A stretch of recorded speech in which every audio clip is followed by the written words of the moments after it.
Bonjour les amis. Aujourd'hui, je voudrais vous parler d'un sujet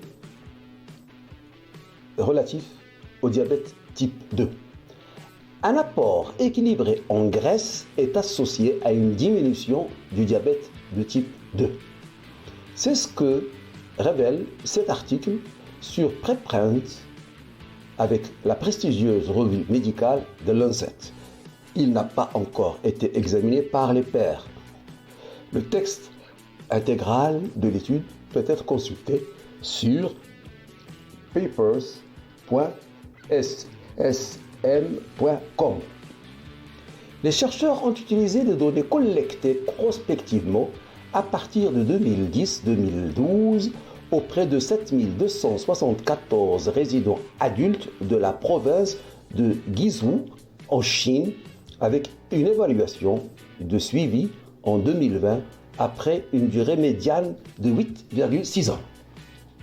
Les participants à cette étude étaient âgés en moyenne de 44 ans et 53% étaient des femmes.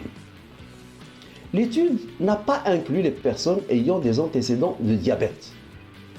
Les auteurs ont calculé les rapports de risque pour le développement de diabète de type 2 après ajustement pour de multiples facteurs de confusion potentielle. Au cours d'un suivi médian de 8,6 ans, 747 personnes ont développé un diabète de type 2.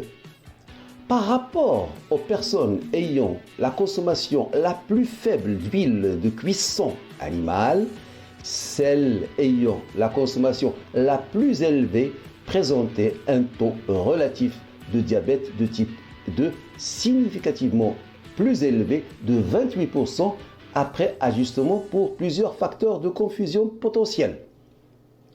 Par rapport aux personnes ayant l'apport le plus faible en huile de cuisson végétale, celles ayant l'apport le plus élevé présentaient une augmentation significative de 56% du taux de développement de diabète de type 2 après ajustement. Cette étude montre qu'il est indispensable de trouver un équilibre entre les huiles végétales et animales lors de la cuisson de nos différents plats. Le minimum serait le mieux.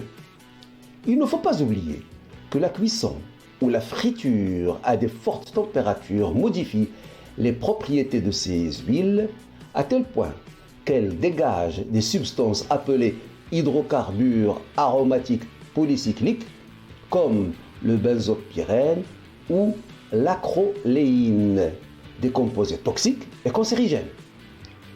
Comme on a vu lors de certaines précédentes vidéos, la recherche de la modération dans notre alimentation est primordiale pour notre santé.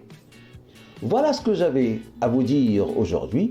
Si vous avez aimé, vous pouvez liker comme vous pouvez vous abonner en cliquant sur la clochette pour ne rater aucune autre vidéo. Flash Actu Santé vous remercie de votre attention et vous donne rendez-vous demain. Au revoir.